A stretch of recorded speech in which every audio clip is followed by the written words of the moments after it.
शिक्षक बदली प्रक्रियेमध्ये संवर्ग 1 व संवर्ग 2 यासाठी टॅब उपलब्ध झालेले असून संवर्ग 1 व संवर्ग 2 साठी फॉर्म कसा भरायचा आहे, त्यांना बदलीसाठी होकार किंवा नकार कशा प्रकारे द्यायचा आहे याच्या सर्व सूचना अधिकृत वेबसाईटवर उपलब्ध झाल्या असून त्या आपण या ठिकाणी पाहणार आहोत। म्हणजे आपल्याला संवर्ग 1 मध्ये नेमका यस निवडायचा आहे की नो निवडायचा आहे हे आपल्याला समजून जाईल। तर बघा, संवर्ग 1 साठी काय सूचना आहेत तर विशेष संवर्ग भाग 1 शिक्षकांनी जर विशेष संवर्ग भाग 1 हा पर्याय निवडला तर त्यांना विशेष संवर्ग भाग 1 हा अर्ज दिसेल। शिक्षक जर बदली पात्र असेल आणि तो विशेष संवर्ग भाग 1 मध्येही येत असेल आणि त्याला बदलीतून सूट हवी असेल तर तो मला बदलीतून सूट हवी आहे या प्रश्नाचे उत्तर यस निवडेल।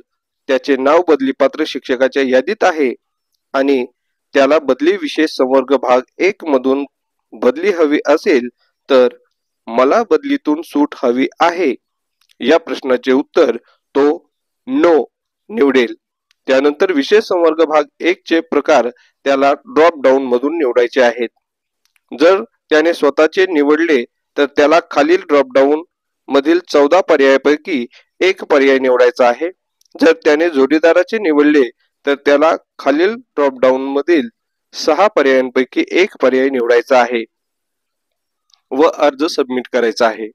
मुख्य कार्यकारी अधिकाऱ्यांनी एखाद्या शिक्षकाचा विशेष संवर्ग 1 अथवा 2 चा अर्ज रद्द केला असेल तर त्या शिक्षकांना पुन्हा अर्ज करता येणार नाही व बदली प्रक्रियेतून त्याचा अर्ज बाद होईल।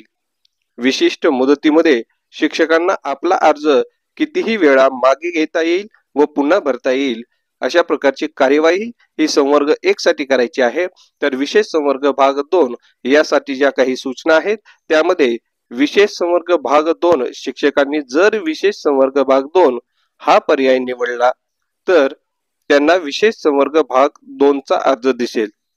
शिक्षकांनी 30 किलोमीटरचा चेक बॉक्स चेक केला की त्यांना पुढील अर्ज दिसेल आणि त्यांच्या व त्यांच्या जोडीदाराच्या शाळेमधले अंतर त्यांना येथे नमूद करावे लागेल।